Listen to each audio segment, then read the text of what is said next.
It's your girl, sometimes your boy, and we back with DJ Trump. Um, yeah, man. I ain't really got much to say on this one. So let's get it. The President of the United States at the White House at his America Products meeting is now taking questions from the media. Let's watch.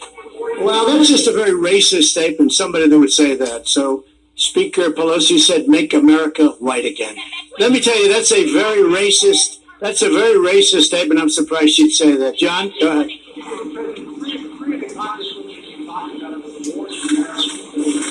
Going back to fix the problems, what were you talking? Well, they're very unhappy. I'm watching them. All they do is complain. So all I'm saying is, if they want to leave, they can leave, John. They can leave.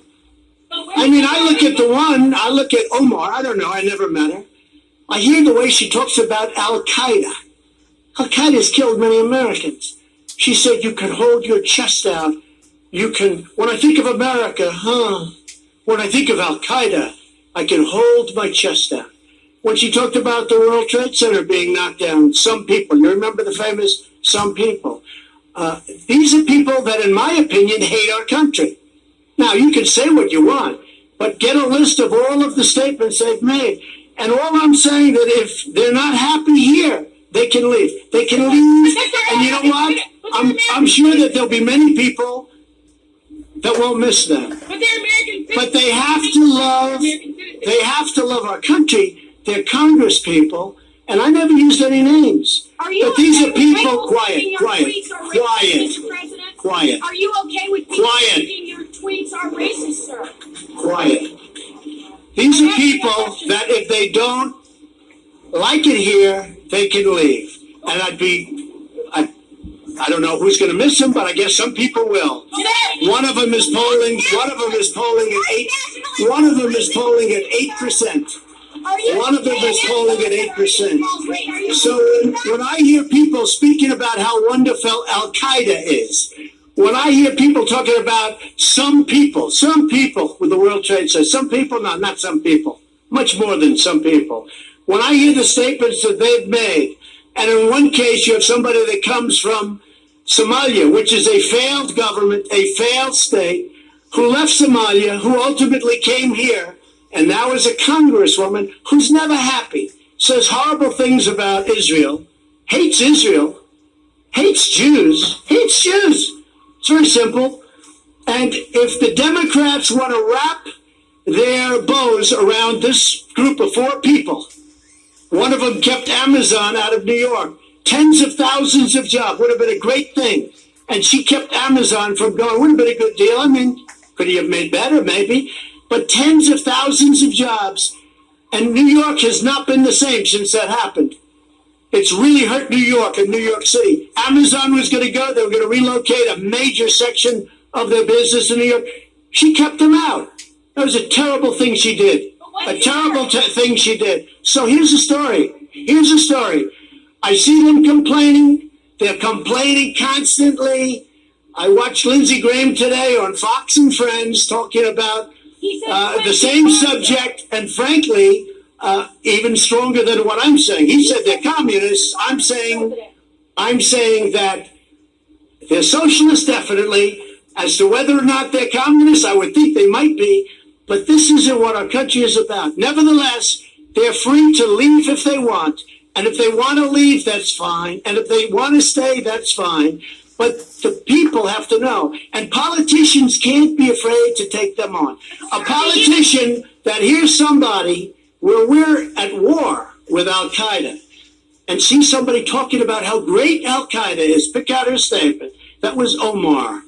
How great Al-Qaeda is. When you hear that, and we're losing great soldiers to Al-Qaeda, when you see the World Trade Center gets knocked down, and you see the statements made about the World Trade Center, all the death and destruction, I'll tell you what, I'm not happy with them. And it's very easy to say, oh, gee, well, it's okay. If weak politicians want to say, and the Democrats in this case, if they want to gear their wagons around these four people, I think they're going to have a very tough election because I don't think the people of the United States will stand for it. Mr. President? Mr. President? Mr. President? John, Mr. President, go ahead, John. Let me see if I can sum up sort of what people are talking about. Does it concern you that that tweet was seen as racist? Lindsey Graham said, encouraged you to aim higher. And does it trouble what you? did he say about it? He just said, don't go. See, I disagree with Lindsey. Okay, but can I he's a congressman. What am I supposed to do? Just wait for senators? No. And He's a four. So I disagree with Lindsey on that. That was the only thing. He said, aim higher, shoot higher. What am I going to do? Wait till we get somebody else in a higher position, a higher office? These are people that hate our country. But John, they hate our country. But they hate it, I think, with a passion. Now, it's possible I'm wrong. The voter will decide. But when I hear the way they talk about our country, when I hear the anti-Semitic language they use, when I hear the hatred they have for Israel, and the love they have for enemies like Al-Qaeda, then you know what? I will tell you that I do not believe this is good for the Democrat Party. Certainly, it's not the party that I've known over the years. Could I just Mr. President, where should he? Mr. President, where should Mr. President? Does it concern you that many people saw that tweet as racist and that white nationalist groups are finding common cause with you on that It point? doesn't concern me because many people agree with me. And all I'm saying, they want to leave, they can leave. Now, it doesn't say leave forever. It says leave if you want. But what it says, what that says is, if they're not happy with the United States, if they're doing nothing but criticizing us all the time, you see these people walking down criticizing the United States, we just hit the highest stock market in history. All of these incredible manufacturers that are in, these are great business people. They employ many people, and we have workers with us too. They're having the best year they've ever had. Can I say that? Is that a correct statement? So, and they're hiring more people than they've ever had, and more people are making a good living than they've ever had. We just hit 27,000 plus on the Dow. It's the highest the stock market has ever been. And you have to go by the election because the market started going up the day after I won. You know, they like to add all of that tremendous gain. They like to try and give it to Obama. The fact is, if I would have lost, the stock market would crash. And if these people that I watch in those debates ever got their hands on the United States government, 401ks, the values of your company, everything else that we talk about we're so proud of, it's down the tubes. People will lose their money. They'll lose their wealth. You'll have a crash like you've never seen before. And I'm really good at this stuff. I know what I'm talking about. Thank you all very much. Thank you.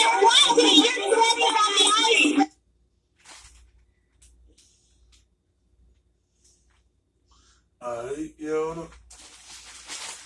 I don't know if y'all can hear me that well. I'm over here cleaning up the trash and everything.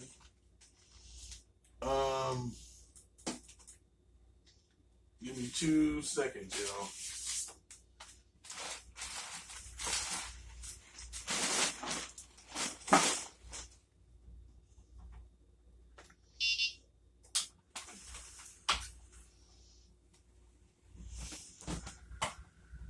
Okay. The only reason I believe what he said about the stock market shit is because this nigga is rich as fuck. So if he had a loss, he might have corrupted it, allegedly. But the only statement I do agree with, if you don't like our country that bad, you don't gotta be here. And it ain't the greatest country in the world, but you have opportunities that you don't have anywhere else. I don't know. Suck it up, y'all. Suck it the fuck up.